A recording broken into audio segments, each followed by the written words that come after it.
Hi folks, this is your professor Stan Wangland, and yes, today is actually the day, actually class starts tonight at midnight for Psychology 223, which is Human Exceptionality.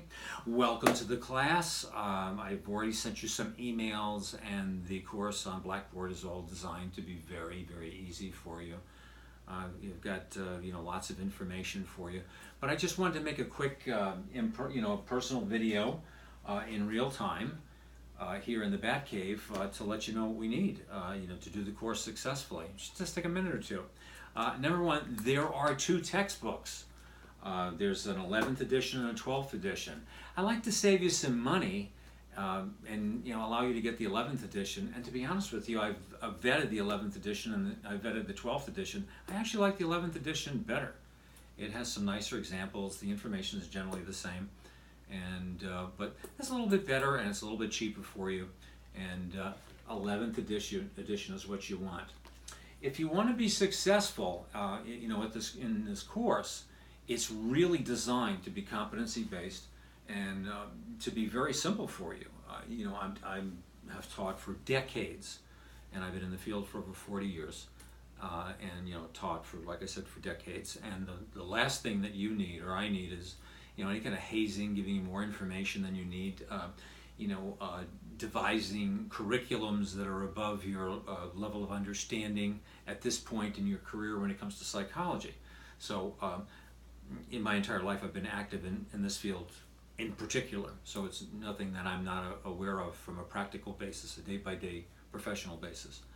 So what this is a smattering of information and into all the different areas of human exceptionality. It's to give you a higher level understanding from just the basic information.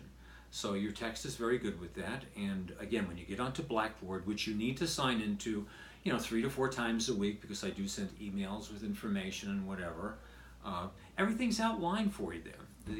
The course is really designed for you to read 1 chapter a week, which is usually about 25 pages. It's pretty quick. If it were me, I would go and read the end first, the synopsis of the chapter, then go back and read the chapter. You don't have to commit anything to memory. And then there's a lecture where I've put together information, that's also important with the text.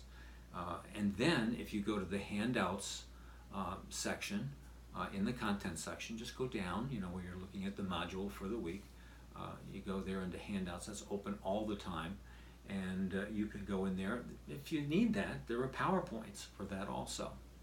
Now, in addition to all that, each week, every semester it's different. I mean, I send information regarding that topic, but the newest, most updated things are things that are simple, easy to understand, my thoughts on that particular chapter, or some other useful information for you related to that. So this week I sent some things on critical thinking.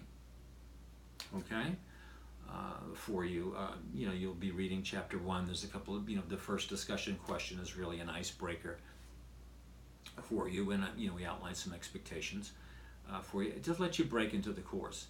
If something goes wrong or something gets freaky, don't have a heart attack. Don't have a conniption, as they used to say when I was a kid in the 50s.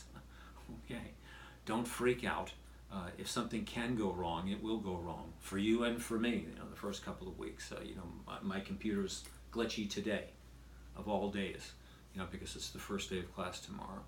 So don't worry about those things. Okay, but the important thing to remember is you want to sign in to class and read your chapter, read your short lecture, look at the video. I do a specific videos there for each one of the things. I don't just do them for my health.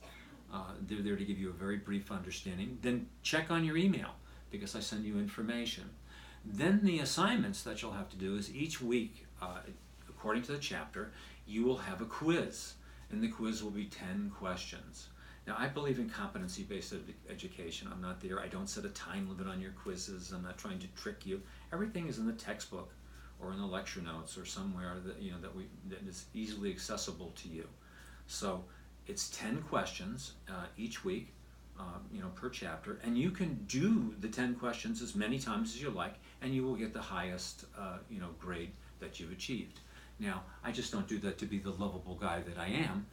It's also the questions are varied each time. They're randomized. So if you get a 70 on the first 10 questions, there'll be another 10 questions. You might get 5 of the ones that you got before and 5 new ones, and you may get an 80 the next time. If it were me, I'd do it till I got 100. How are you going to lose anything by doing it a few more times? And you might pick up some additional information, like I do when I look at something and reread it a few times. So you need to do that. That'll show up immediately in your grade center, which is right on the content toolbar that you have. The toolbar that you have of all the different sections. You'll know what your grade is immediately. Okay? The next thing you then need to do is go to your discussion question, and that needs to be done, within the 1 week time frame as well. And each week there's a different question. This week, I don't even remember what the question is. I think it's outlining your route, to go to school or work, and how does that fit in with the laws on, for people being disabled, something along those lines. Now that's an icebreaker exercise, and it's to get you into the habit of critically thinking. So when you're writing discussion questions for class on each week, what you're going to want to do is when you just don't pull something out of your head. It's not an opinion piece. When you write something, what's the information that you have, or what are the facts? What are your observations? What have you analyzed? What are you basing your statements on? So, for example, if you're writing about the route to your job, one of the things you can do, in addition to doing an anecdotal description of that, in Binghamton, are there any rules or regulations for accessibility, for example, or what are the guidelines on that? So that's supportive information. Okay, so that's what we're going to be looking for with critical thinking for you. So each one of the discussion questions are set up that way. So your main post is the one you put the most effort in. Then for class participation, there's 2 peer-related posts. And those are supposed to be of some substance. They don't have to be a text, the Magna Carta, but comments like "Great job, Bill. I agree." That's not what I'm looking for. I'm looking for some interaction, some acknowledgement with that other person, that you understand what they've said and that you have a point to add to that or whatever. So those are the things that you have to do. You have to do the quiz. You should be able to get a very great mark on that, and then you have to do a discussion question and display some critical thinking skills, and those are actually practice exercises, so you develop the skills. So when you do your midterm and final, you'll have some good writing skills and thinking skills along those areas. And that's about it. Then you repeat the process the next week, and everything is good. Now, if you're having any problems, don't hesitate to call me at 341-5285. That's my personal number, area code 607, or email me at swanglund, that's SWANGLUND, @gmail.com. That's my personal email, or email me through the course or whatever. Again, don't do the freaky deaky. Don't go ballistic on a problem. That's what I'm here for, to help you out with that kind of stuff. So again, sign into the course. Look at the course information. How we grade the course.